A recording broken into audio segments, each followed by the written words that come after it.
Good morning, good afternoon, good evening, gamers. I need to talk about something.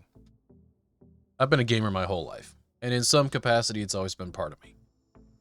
And when Warzone hit in 2020, it changed everything for me. I was never really into online gaming until that happened. Obviously, pandemic had something to do with that, but in that, I found a group of friends that I never thought I would find. I found relationships and friendships with people that were across the country.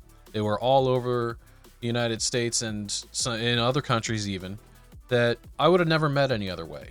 I don't travel. I don't really go places. I have my life. I have my family, and I'm pretty well set up where I am. But gaming gave me a way to connect with people in all sorts of fashions. And it was mostly because of Warzone. See, anybody that remembers knows that Warzone in 2020 was the big thing. There was nothing that competed with it. It was a very unique sensation to be able to hop on with the squad and play that style of game every single night. It was very tactical. It seemed realistic at the time, and there was just something about it that made every other game feel obsolete. And then Activision did what Activision does. They started adding too much, they started caring too little. And now, today, we have the mess that is Warzone. Now, I do believe that there are things that could fix it. One of the baskets that they have put a lot of eggs into is this bringing Verdansk back for the 5-year anniversary. I think it's a great idea, but I don't know if they're going to do it right. I recently watched a Tim the Tatman video on this where he talks about his thoughts on whether or not Verdansk will save Warzone. And I have to agree with him. He made the point that right now, with Marvel Rivals, which is, if you follow my content at all, you know that's the game that I have been focusing on the most. Marvel Rivals feels like you're eating in a 5-star restaurant. It's a 5-star experience. I think he's made a great analogy here. So to compare Marvel Rivals to a 5-star experience, he then goes on to talk about how Warzone feels like an Applebee's with bad staff that's about to shut down. And I couldn't agree more. That is probably the best analogy that I have heard. Do I think Verdansk will save Warzone?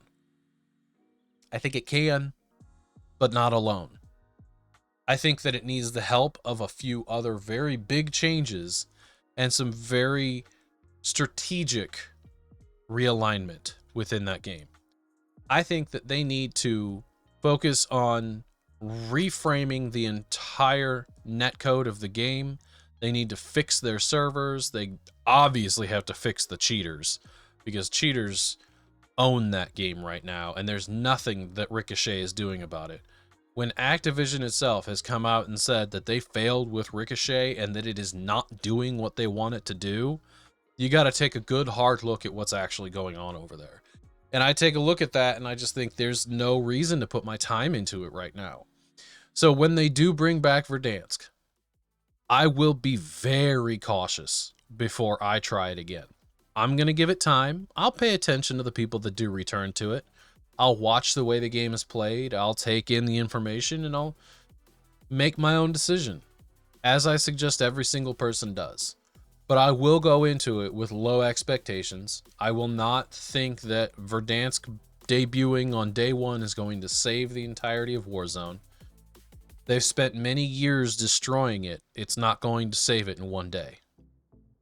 So those are my thoughts. Right now, I'm going to stick with Marvel Rivals. I'll probably play a couple other games that I like in the meantime, but I just felt it was necessary and beneficial, I guess, to explain my side of things to whom it may concern. This is how I feel. So let me know in the comments what you guys think, if this is something that you agree with, if it's something that you disagree with, and we can have a discussion about it. I'm open to hearing different opinions, but honestly, I think that they've just gotten to a point where they care a whole lot less than their fan base. So it's going to take a heck of a lot from Activision to turn things around and really figure out what they're doing over there. So thank you for tuning in. I know this is a short one, but at the same time, they don't all have to be long.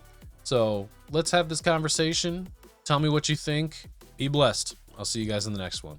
Thanks for tuning in.